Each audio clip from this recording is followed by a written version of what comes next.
Magandang buhay! 1, 2, 3, welcome! Welcome na naman po sa panabago namang vlog ni Michikoy. And good afternoon pa lang po Hindi po to good evening, good afternoon po ito. Sandstorm po dito ngayon sa Kuwait. Ito po yung ina-expect natin na darating from Iraq. Yan. Actually 10 minutes before 2 o'clock, pinauwi na po kami ng company. So that time ko pa lang po natawagan si Papa Res. Siyempre babiyahe pa siya, kaya na rin po ako na alas 2:30 ka na nakarating, no, Pino? Ganun. Usually ganun naman talagang oras na dumarating si Papa Resti. Road 40 po ito, dinadaanan natin. Sa Pilipinas tubig, no? Dito nga po ganyan po siya. Yan. Buangin. So yan, malapit. Nakikita niyo po yung puno, pero may kabahayan po dyan. Hindi nyo nakita, di ba?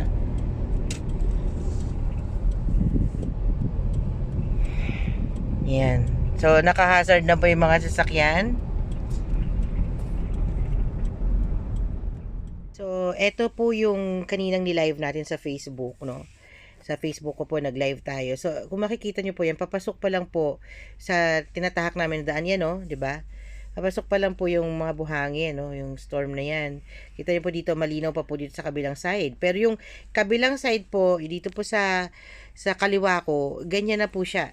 Yan, lalo na yung sa kaliwang side po talaga, no?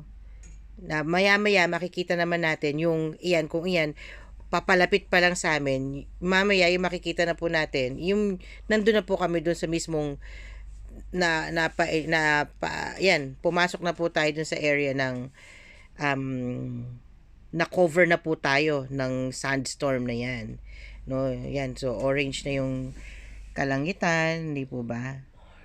So, ganyan po dito sa sandstorm. So, tingnan natin kung hanggang saan to, no? Yan po yung area na yan. So, wala pa pala tayo sa Adan. Ilan lang ang speed natin pa? 60 km per hour. Ganun lang po dapat ang speed yan. May police po doon na nakaano. Yan. Actually, may warning na po to. Kanina umaga nung chinek ko na po siya. Naka red sign na po sa Met Kuwait po. Extreme po talaga yung niya, yung warning niya. Nung last week po severe, no, yung warning. Ngayon ito po, siya, extreme. Medyo okay na dito. Kita na yung mga bahay-bahay. Aninag mo na yung mga bahay-bahay, oh. Nandyan pa yung avenues, Yeah. So, yan. Malapit na kami.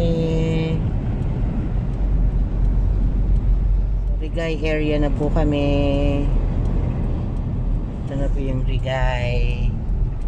So, dito na po kami sa Rigay, yung bahay namin. O, diba? Nakakapag-vlog pa tayo.